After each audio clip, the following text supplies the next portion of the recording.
caso clínico de la tarde, noche de hoy, dice así, esta es una mujer de 46 años que te llaman, estás en el servicio de psiquiatría y te llaman de hospital porque está desorientada. Hace 3 días la hospitalizaron porque tuvo un accidente automovilístico donde iba de pasajera, se fracturó tibia y el peroné y lo repararon de forma quirúrgica. Tuvo un hematoma subdural pequeño que no desplazó la línea media de tal manera que se trató de forma conservadora. Para el control del dolor está con morfina. En la mañana encontraron a la paciente agitada, disruptiva y platicaba con personas que no estaban en la habitación. No tiene antecedentes personales, en la historia clínica no aparece que tuviera algún antecedente de importancia.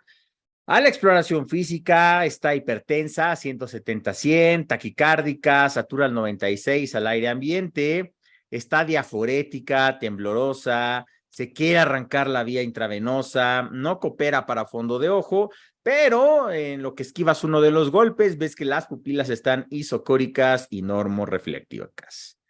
Los ruidos respiratorios y cardíacos están bien, el abdomen está blando, la herida está bien, no tiene eritema, mueve las 4 extremidades tratando de lanzarte patadas y golpes sin limitación. La pregunta es, ¿cuál de los siguientes diagnósticos es el más probable responsable de la causa de agitación de este paciente? A, delirium tremens. B, es una elevación de la presión intracraneal. C, está con hipertermia maligna. O D, está intoxicado por opioides. Es la pregunta número 1. Tienen ustedes 1 minuto para contestar en pantalla y por favor voten.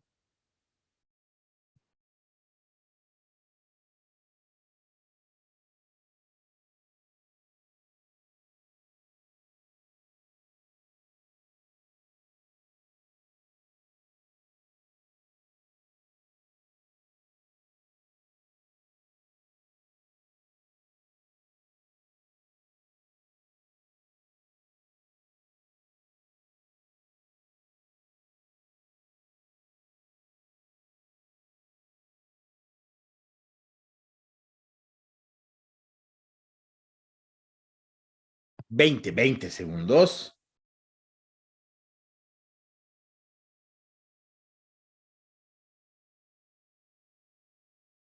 10 segundos.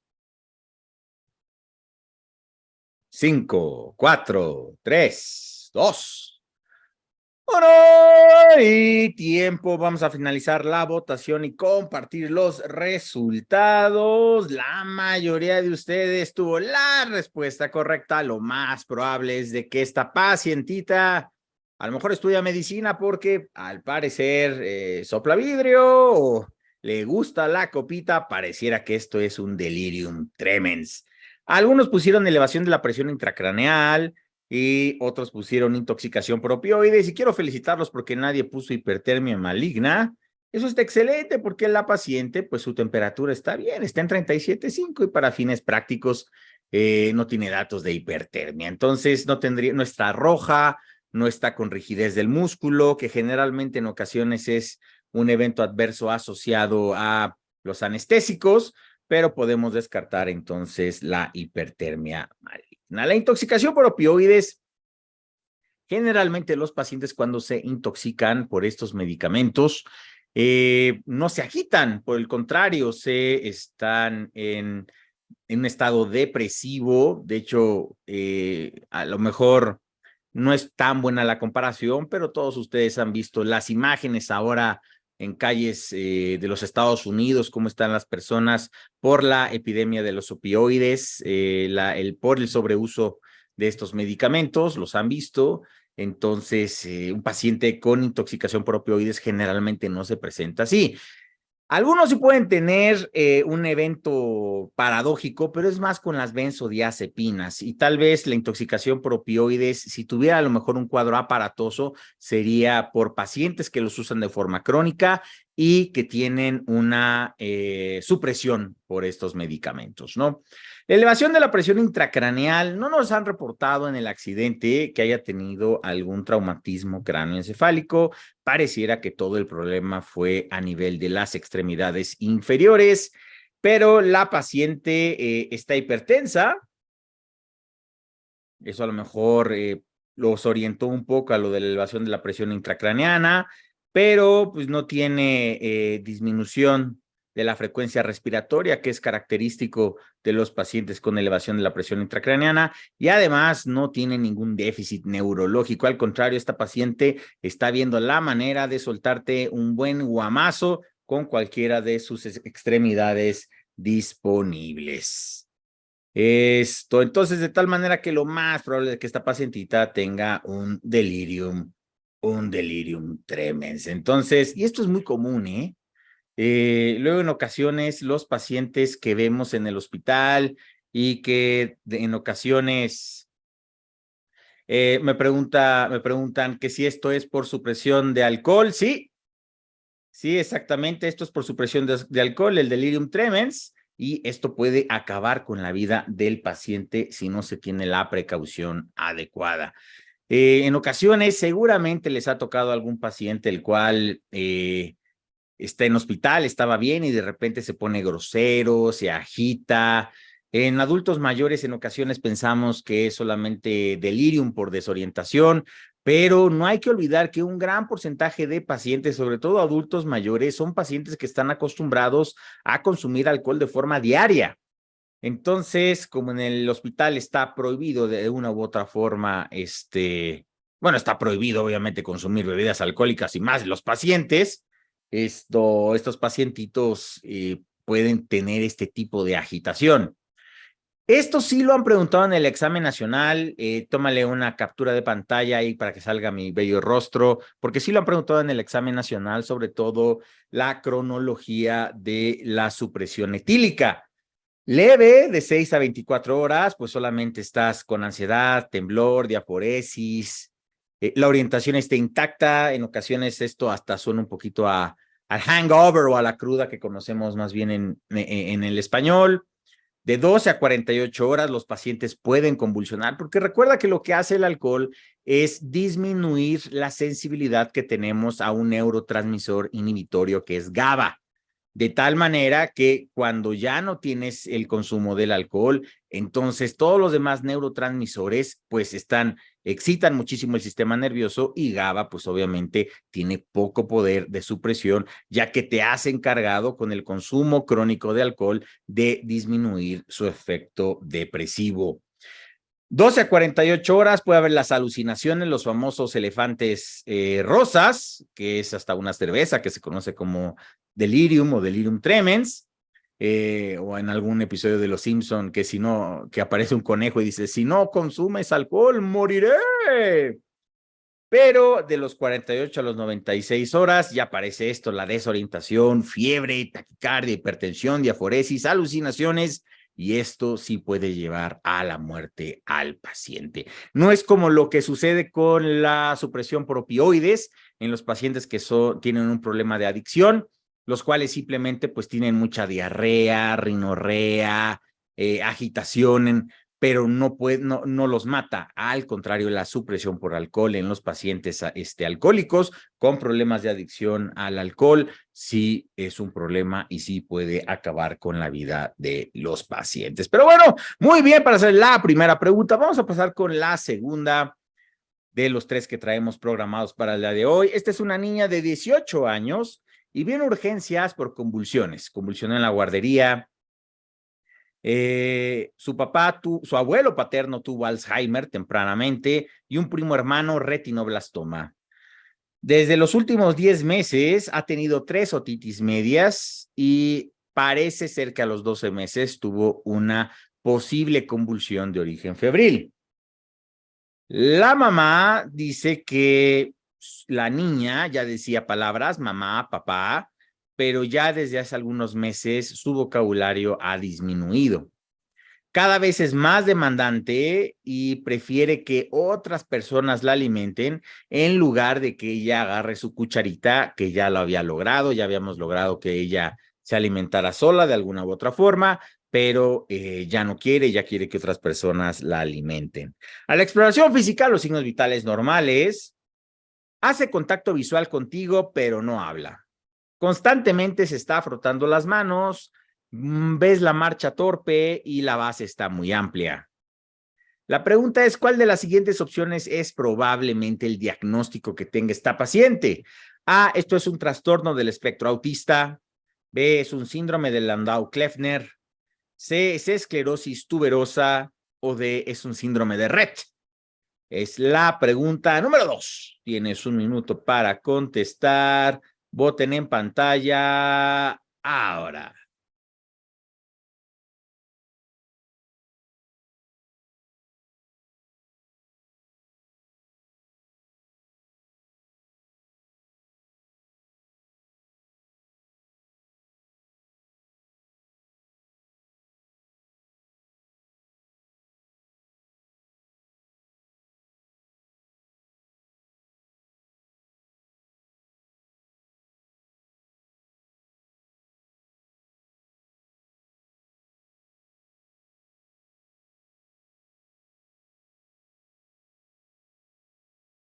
Recuerden que si tienen alguna duda o pregunta, por favor háganla en la sección de preguntas y respuestas. No usen la función de levantar la mano porque preferimos las preguntas y respuestas. 5 segundos. Levante la mano. 5, 4, 3, 2, 1. Y tiempo. Vamos a finalizar la votación y compartir los resultados. La mayoría de ustedes tuvo la respuesta incorrecta. Alguien hasta me contestó ahí en las preguntas y respuestas. No hay que contestar de preferencia en la zona de la encuesta. Pero 24% lo pensó, que es el síndrome de Rett. Este es un caso difícil. Este es un caso difícil. No se pongan tristes. Para fines prácticos, y todas las opciones fueron seleccionadas. Para fines prácticos, y esto te lo voy a regalar para que te lo lleves a tu examen nacional, no te pueden preguntar trastorno del espectro autista en el examen nacional. No te pueden preguntar trastorno del espectro autista prácticamente en ningún examen escrito. ¿Por qué? Porque incluye muchísimas enfermedades, incluye muchísimas manifestaciones. Si tienen algún familiar o han tenido algún paciente, por ejemplo, con trastorno del espectro autista, incluso hay que ir a hablar con los profesores, hay que llevar a los profesores, a los familiares. Es muy, muy, muy difícil de evaluar y para fines prácticos, siempre que vean trastorno del espectro autista, 95% de las veces es un distractor más que otra cosa. Entonces, desde que vean trastorno del espectro autista, no lo consideren. ¿Por qué yo pienso que puedes descartar trastorno del espectro autista? Pues para empezar, tiene 18 meses, requiere cerca ya casi de la edad escolar para hacer un diagnóstico adecuado, pero recuerda que los pacientes con trastorno de espectro autista, insisto, es demasiado amplio, pero para fines de los exámenes no les interesa hacer interacción con el medio. Y este pacientito te está diciendo el evaluador que sí hace contacto visual contigo. Alguna vez había leído por ahí en Twitter, que es mi red favorita, social favorita, que un pediatra había visto un paciente que en las notas decía que tenía un trastorno del espectro autista el pacientito y se estaba comiendo unas galletas el niño y se le quedó viendo el médico al niño, porque él tenía hambre, el pediatra, y le dijo, tienes hambre. Ese tipo de intuición, los pacientes con trastorno del espectro autista no lo pueden hacer, ese tipo de inferencia, ese tipo de pensamiento no lo pueden realizar o no de forma tan sencilla. Entonces, una vez que el pacientito en el examen nacional te dice que hace contacto visual contigo, aunque no te hable, él sí tiene algún tipo de interés con el medio externo y de esta forma puedes descartar el trastorno del espectro autista si quisieras además más datos para tenerlo en cuenta como un distractor. Los pacientes con síndrome de Landau-Kleffner, creo que hay menos de 1000 casos reportados en el mundo, son pacientes que desde niños convulsionan y estos van deteriorando su estado de desarrollo. Esta paciente, recuerda, la mamá te está diciendo que se estaba desarrollando bien, decía mamá, papá, otras palabras, ya comía solita y empezó a tener una regresión en sus capacidades y en los hitos del desarrollo. Los pacientes con Landau-Kleffner simplemente no lo desarrollan porque conforme aumentan las crisis epilépticas, y este paciente no lo tiene, disminuye su capacidad cognitiva y su capacidad de desarrollo. La esclerosis tuberosa, que es una enfermedad genética que pertenece a un grupo de enfermedades que se conoce como la fascomatosis.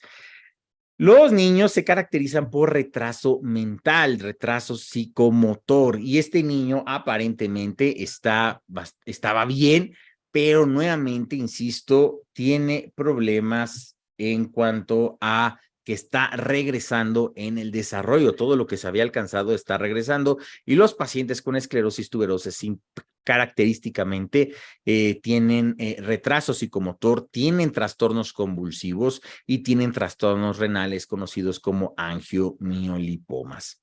Entonces, el único que entra dentro de la descripción de esta pacientita es el síndrome de Rett.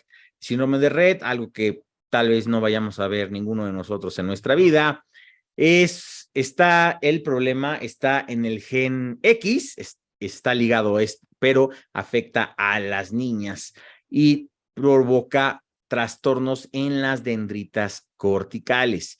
Y característicamente las niñas empiezan con un desarrollo adecuado y después de los 6 a los 18 meses empiezan con un retraso y pérdida de habilidades que se habían logrado, pérdida del lenguaje, pérdida de los movimientos de intención, tienen algunos movimientos estereotípicos de las manos como es el frote, trastornos de la marcha, recuerda que esta niña tiene una marcha amplia de la base y la mayoría convulsiona, aunque en este caso no lo pusieron para diferenciarlo de la esclerosis tuberosa o el síndrome de Landau. Tienen en ocasiones otras características, trastornos del sueño, algunas características autistas, pero insisto, eso no te lo van a preguntar y el tratamiento lamentablemente solo es de soporte y sintomático, ya que al ser una enfermedad genética todavía no se logra sintetizar algún medicamento que ayude para evitar el pobre desarrollo de estos pacientitos. Pero bueno, vamos a pasar con el tercer caso clínico de la tarde-noche de hoy. Vamos a pasar ahora con el último caso clínico de la tarde-noche de hoy. Este es un hombre de 26 años que viene por cefalea crónica, que la describe como agotadora. Él es abogado de un bufet muy importante de la ciudad, bufet de abogados, no el bufet matutino en el que va tu tía. No fuma, no toma, no usa drogas ilícitas, que está raro para ser un abogado, pero bueno, está bien, vamos a creerle. Cefalea tensional por las noches, mucha dificultad para conciliar el sueño. Dice que tiene este problema desde hace varios años e incluso le han hecho TAC de cráneo, lo ha visto oftalmología y todo ha salido negativo. Utiliza solo en caso necesario aspirina, paracetamol y naproxeno y le mejora de forma parcial la cefalea. A pesar de que el médico le ha explicado que no hay algo orgánico que perseguir, el paciente está muy preocupado que se trate de un tumor que no puedes ver. Tengo muchísima presión en mi trabajo todos los días, menciona. Y la productividad de mi trabajo, de mi persona, se ve afectada por el dolor y por el insomnio. La pregunta es, ¿cuál de las siguientes intervenciones sería la más efectiva para la condición actual de don importante? A, alprazolam. B, paracetamol con codeína. C, sumatriptán o D, fluoxetina. Es la pregunta número 3. Tienes un minuto para contestar en pantalla y por favor, voten. Recuerden, si tienen preguntas o dudas, háganlo directamente en la sección de preguntas y respuestas.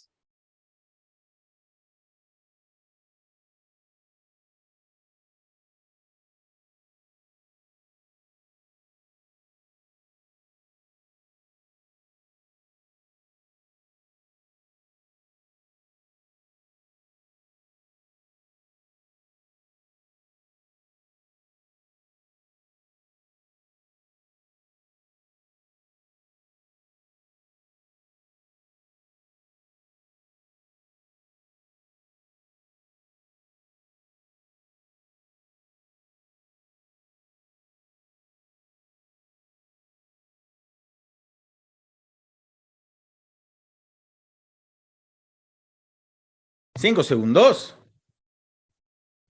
4, 3, 2, 1. Tiempo. Vamos a finalizar la votación y compartir los resultados. Tenemos un empate. Iban muy bien y alguien seleccionó la respuesta incorrecta, pero este paciente lo que necesita es un antidepresivo y un ansiolítico del tipo fluoxetina. 35% para fluoxetina, 35% le quiere dar Tafil para que los deje de estar molestingando, ¿no? El paciente, pero no, recuerden que las benzodiazepinas, sobre todo el alprazolam, lo utilizamos para crisis de pánico, pero generalmente para el manejo crónico de los pacientes con algún trastorno psiquiátrico no es buena opción. Recuerden que va perdiendo efecto, el paciente va haciendo algo de resistencia y recuerden que el uso crónico de las benzodiazepinas están asociadas con deterioro cognitivo. Entonces, este paciente lo que tiene es pues, un trastorno de ansiedad. Tiene un trastorno de ansiedad por enfermedad, lo que antes llamábamos como hipocondriasis. Perdón, me adelanté. Y hay que creerle al paciente. Hay que creerle al paciente. Es muy fácil encasillar a estos pacientes.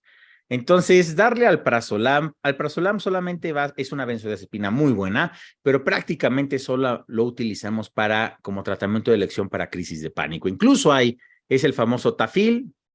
Ya de hecho ya ni hay en México, me parece, aunque que era el de patente, ya está el genérico, incluso había hasta presentaciones sublinguales, sobre todo para las salas de urgencias, cuando llegaban los pacientes después de descartar causas orgánicas con problemas de crisis de ansiedad. Entonces hay que descartar las benzodiazepinas, sobre todo para un paciente que ya tiene muchísimo tiempo con este problema de que me duele la cabeza y probablemente sea un tumor. Y la cefalea tensional, recuerden que el problema es de que los músculos de la nuca y de la parte posterior de la piel cabelluda se tensan y eso es lo que provoca la cefalea tensional. Es por tensión muscular. También a esto se agrega la tensión de los músculos más inferiores hacia la escápula. Entonces, el paracetamol con codeína, pues es un analgésico, pero el problema con la codeína es que es un opioide y prácticamente ya los opioides van a ser respuestas incorrectas para el ENARM en un futuro. Y esto no le va a mejorar el problema de base que tiene el paciente, que es la ansiedad por la enfermedad. Y el sumatriptán, recuerden que este medicamento es un excelente medicamento abortivo para la migraña. Pero este paciente no tiene migraña. Algo que me enseñó uno de los profesores de neurología en el curso de doctor Vago, que es el doctor Alonso Gutiérrez, que es jefe de terapia endovascular en el Instituto de Neurología, es de que los pacientes con migraña, cuando tienen la crisis migrañosa, para fines prácticos, no pueden continuar con sus actividades. Yo alguna vez lo consulté también por cefalea tensional. Y la primera pregunta que me hizo es, ¿puedes continuar con tus actividades? Sí, sí puedo, enojado, con dolor, pero sí puedo, eso no es migraña. Y alguna vez me acuerdo que fui a un club de playa con una familia y la mamá del compañero de uno de mis hijos tuvo una crisis migrañosa y se tuvo que recostar, se tuvo que ir a refugiar porque no podía continuar conviviendo con nosotros. Y este paciente pues sigue con el dolor, pero sigue trabajando. Entonces, No es un problema de migraña y el problema es de que él tiene mucha ansiedad de que esto no se trate de un tumor que no estás viendo a pesar de que ya le hiciste una tomografía. Es un paciente joven, de un bufete muy importante en la ciudad, con mucha atención, personalidad tipo A, antiguamente como se mencionaba. Entonces lo que podemos darle es un ansiolítico antidepresivo como fluoxetina, que son los inhibidores de recaptura de serotonina de primera generación, que son duales y tienen un excelente control de estos síntomas. Estos pacientes que tienen ansiedad por enfermedad, que antes llamábamos hipocondríacos, existen varias medidas que son no farmacológicas que tenemos que tomar en cuenta. Uno, que lo esté viendo el mismo médico, porque seamos sinceros, generalmente no queremos estar lidiando con estos pacientes porque pueden ser muy exigentes, muy aprensivos y consumir mucho tiempo de nuestra consulta. Pero lo ideal y lo que se recomienda es que estos siempre sean vistos por el mismo médico. Evitar estudios excesivos o innecesarios o estar involucrando a más especialistas porque simplemente esto alimenta la ansiedad de estos pacientes. Y obviamente recomendarles ciertas terapéuticas para disminuir el estrés, como higiene del sueño. A lo mejor el paciente trabaja en la cama y por eso no puede dormir. El paciente se duerme viendo el celular, por eso no puede conciliar bien el sueño. Técnicas de relajación, que no significa solamente bajar, por ejemplo, una aplicación y seguir las instrucciones. Puede ser desde hacer ejercicio, puede ser desde unirse a un club, por ejemplo, de Tai Chi o de ejercicio comunitario. Estas técnicas de relajación ayudan muchísimo. Y de las terapias de intervención están los antidepresivos, inhibidores de recaptura de serotonina, como fluoxetina o paroxetina, y también la psicoterapia con terapia cognitivo-conductual es excelente para estos pacientes. De hecho, si se pueden hacer las dos, es mucho más beneficioso para estos grupos, para estos pacientitos que nadie quiere ver lamentablemente en la consulta. No porque no los queramos ayudar, sino porque consumen mucho tiempo y son muy, muy demandantes.